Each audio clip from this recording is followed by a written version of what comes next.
Hello বন্ধুরা, কেমন আছো তোমরা সবাই? এবার আমাদের বাড়িতে মা মঙ্গলচণ্ডীর প্রতিমা তুলে পুজো হয়েছিল, তাই জন্য এই বিশেষ আয়োজন। তোমরা দেখতেই পাচ্ছ এখানে পানের খিলি রয়েছে, যেটা কিন্তু এই মঙ্গলচণ্ডীর পুজোয় একেবারে ম্যান্ডেটরি। তোমরা যারা যারা বাড়িতে পুজো করো মঙ্গলচণ্ডীর, তারা জানো যে মঙ্গলচণ্ডী পুজো করতে কি কি লাগে।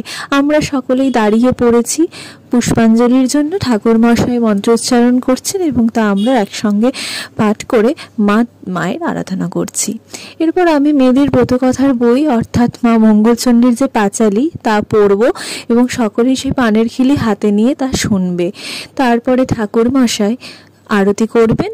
আরতি ও ধূপধুনো দেখিয়ে সেদিনের পুজো আমাদের শেষ হলো। আমাদের সেদিন অন্ন খাওয়া চলে না, তাই আমরা অন্নের বদলে গমের জিনিস খাই এবং সৈন্ধব লবণের তরকারি খাই, খুবই সুস্বাদু খেতে। তোমরা সকলেই সঙ্গে থেকো। আমাদের এই ছোট্ট ব্লগটি কেমন লেগেছে অবশ্যই জানিও। দেখা হচ্ছে নেক্সট ব্লগে।